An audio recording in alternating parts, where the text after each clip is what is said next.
Բարև ձեզ սիրելի բարեկամներ, ողջունում եմ ձեզ։ Երեկ ռուսաստանցի գործարար Սամվել Կարապետյանի եղբոր որդին Նարեկ Կարապետյանը մի տեսանյութ էր հրապարակել, որտեղ համեմատում էր Իսպանիայի, Շվեդիայի, Բելգիայի, Դանիայի թագավորական ընտանիքների բյուջեները Հայաստանի Հանրապետության վարչապետի աշխատակազմի բյուջեի հետ։ Իհարկե միջազգային ֆինանսական կառույցները եւ ֆինանսիստները հիմա կախվել են այսպիսի կոպիտ եւ սխալ հաշվարկներից,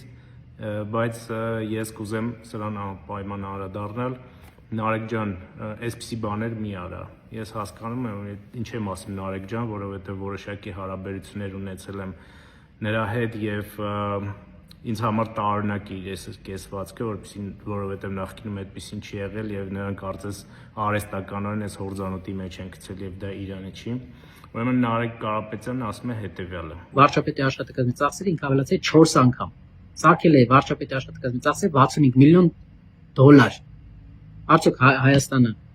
4 անգամ ավելի լավ է ապրում, Հայաստանի քաղաքացի 4 անգամ ավելի լավ է ապրում, որ վարչապետի աշխատակազմը 4 անգամ ավելի շատ է ստանում, որպեսզի հասկանաք Հայաստանի վարչապետի աշխատակազմը ծախսում է ավելի շատ, քան Իսպանիայի թագավորական ընտանիքը, գումարած Շվեդիայի թագավորական ընտանիքը, գումարած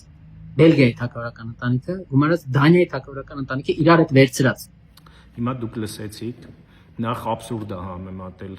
թագավորական ընտանիքների բյուջեները երկրի ղեկավարի բյուջեի հետ, որովհետև օրինակ Դանիայի թագավորական ընտանիքի բյուջեում չկա տեսչական մարմինների գրասենյակի ուրեմն գումարներ եւ տեսչական մարմինների քաղցառայության, Սփյուռքի հանձնակատարի գլխավոր գրասենյակի անվտանգության խորհրդի գրասենյակի, բայց այս էլ ոչինչ։ Նայեք, ինքը ասում է 4 անգամ եւ սուտը սրանում է կայանում։ Ես խնդրել եմ հանել թվերը եւ այդ համեմատական թվերը հեչ իրենց օգտին չի։ Ուրեմն, քանի որ մենք 18 թվականին անցել ենք պարլամենտական կառավարման ձևի, ես խնդրել եմ, որպեսզի գումարները տան 2010 թվականին, երբ որ Նարեկ Կարապետյանի հայրը եղել է Սերժ Սարգսյանի աշխատակազմի ղեկավարը, գումարները տան վարչապետի աշխատակազմի եւ այն ժամանակ կառավարության եւ նախագահի, եւ այդ թիվը կազմել է 29 միլիարդ դրամ 2010 թվականին։ 2026 թվականին երկու բյուջեները միասին նախագահի եւ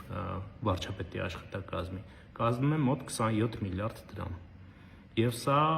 ոչ այլ ինչ է կան աղաղակող սուտ, բայց այս էլ մի կողմ։ Ես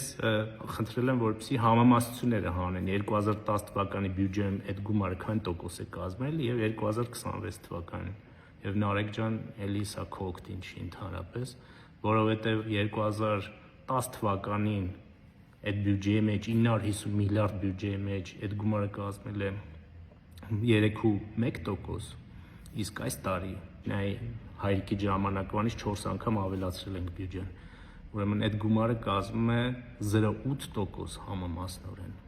3.1% եւ 0.8%։ Եվ այսպիսի բաներ մի արեք։ Մեզ պետք է լավ ընդդիմություն, դուք վատ ընդդիմություն եք, իսկ իշխանության համար լավ ընդդիմությունը նշանակում է առողջ միջավայր եւ առաջընթաց։ Շնորհակալություն ուշադրության համար։